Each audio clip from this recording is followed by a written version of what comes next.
When Crystal was young, she exhibited many behaviors psychologists today would recognize as traditionally autistic. She lined up toys in rows instead of playing pretend with them, chewed on her blanket while staring at the wall, and had trouble understanding in-jokes and teasing. But she didn't look autistic enough to get easily diagnosed in the 1990s when she was growing up. My mom actually thought I should get assessed, she says. But my grandpa shut it down. He was all, no way, Crystal's such a good girl. There's nothing wrong with her. Don't even think about stuff like that. Crystal's grandfather probably figured he was protecting her from getting stuck with a label that would bring a lifetime of abuse. He certainly isn't alone in that. Label avoidance, taking steps to evade diagnosis, is a very common consequence of disability and mental health stigma. Publicly identifying as disabled does mean being viewed as less competent and less human by many people. As damaging and self-defeating as it can be to camouflage one's disability status, it is by no means a paranoid act. It's a rational reflection of the prejudices disabled people face. It's not unique to autism either. Many people with mental illnesses and hidden physical disabilities elect to avoid the mark of shame a diagnosis might bring. My dad hid his cerebral palsy and seizure disorder for his entire life. No one knew about his condition other than my grandmother, my mom, and eventually me. He never went to college because he would have needed to reveal his access needs to campus disability services. He only ever applied to jobs that didn't require him to write or type, lest his poor fine motor control be revealed. As a child, I typed up the flyers for his lawn mowing business because he couldn't work the computer himself. I only found out about his condition as a teenager. He sobbingly confessed it to me, as if it were a terrible secret, after his marriage to my mother had already fallen apart.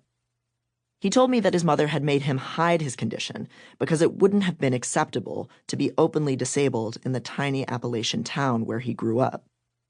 Shame and self-loathing followed him until the day he died of diabetes, a condition he developed as an adult and also refused to treat.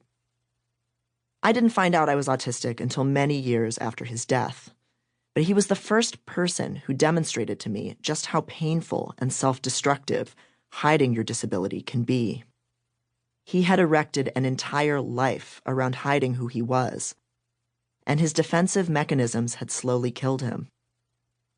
Label avoidance was common among the parents of potentially autistic children during the 1990s because the condition was so poorly understood and demonized. Autistic people were assumed to be intellectually disabled, and intellectually disabled people were not valued or respected. So many families did their damnedest to keep the label off their kids' backs.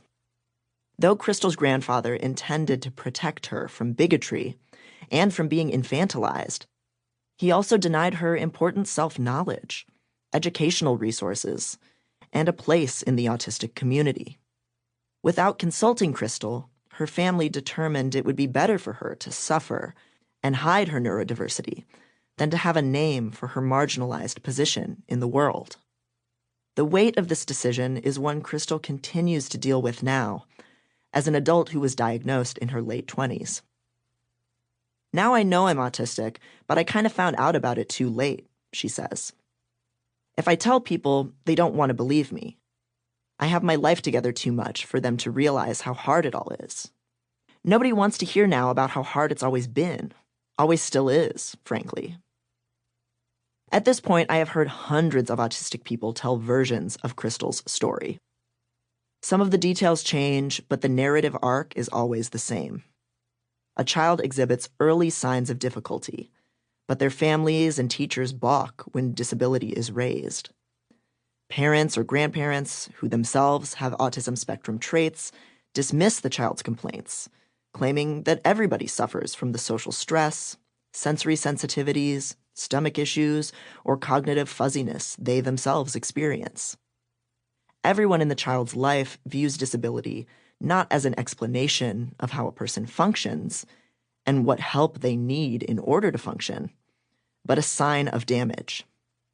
So they push the label away and tell their child to stop making such a fuss. Believing they are helping their child rise above a limitation and be tough, they encourage the child not to be visibly odd or to ever ask for assistance.